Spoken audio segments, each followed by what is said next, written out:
வணக்கம். குறிப்பாக TET exam எழுதக்கூடிய தேர்வர்களுக்கு தமிழில் உள்ள கொஸ்டின், இந்த வினாக்களை பாருங்கள். வாக்குண்டாம் என்று அழைக்கப்படும் நூல் எது? வாக்குண்டாம் என அழைக்கப்படும் நூல் மூதுரை. கீழ்கண்டவற்றில் தவறான தொடரை தேர்ந்தெடுக்க. கீழ்கண்டவற்றில் தவறான தொடரை தேர்ந்தெடுக்க. இதில் எது தவறான தொடர் அப்படின்னா, நாலடியாரின் கடவுள் வாழ்த்தை பாடியவர் தருமர் அப்படிங்கிறது தான் தவறானது. அடுத்தது மூணாவது கொஸ்டின். உடல் வாடினாலும் பசி மீறினாலும்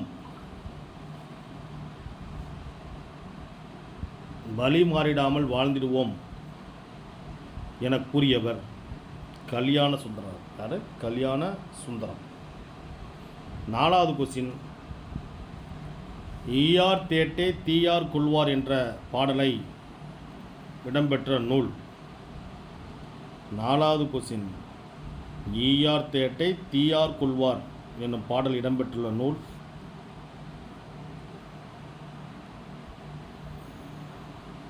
கொன்றை வேந்தன். கொன்றை வேந்தன்.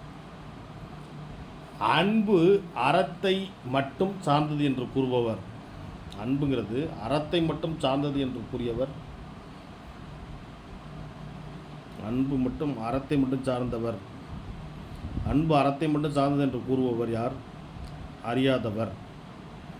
பொருந்தாதது கொஸ்டினை பாருங்கள். ஆறாவது கொஸ்டின்.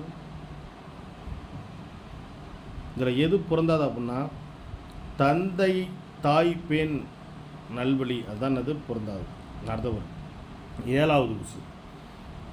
அன்பு ஈனும் ஆர்வம் உடைமை, அது ஈனும் நண்பு என்னும் நாடாச்சிறப்பு. இக்குறளில் பயன்படுத்தப்பட்டுள்ள அது என்பது எதை குறிக்கிறது? அது என்பது ஆர்வத்தை குறிக்கிறது. இந்த 10 கொஸ்டின் வரையும் பார்ப்போம், அப்புறமேல் இது பண்ணிக்கலாம். தவறான இணையை கண்டறிக. தவறான இணையை கண்டறிக. தவறான இணையை கண்டறிக அப்படிங்கிறதுல இதில் எது தவறானது? இதில் எது தவறானது என்பதை நீங்கள் சொல்லலாம். இதில் எது தவறானது? இதில் இது கழுகு ஓலை, அதானது தவறானது. அதானது தவறானது. அடுத்த பிறகு 9 பாருங்க. 9க்கு 3வது ஆன்சர். இதில் இருக்கக்கூடிய 3வது ஆன்சர். 10. பாரதிதாசனின் கவிதை நூலான இருண்ட வீடு வெளியான ஆண்டு மற்றும் அதில் உள்ள தலைப்புகளின் எண்ணிக்கை. 10வது கொஸ்டின் பெறும்.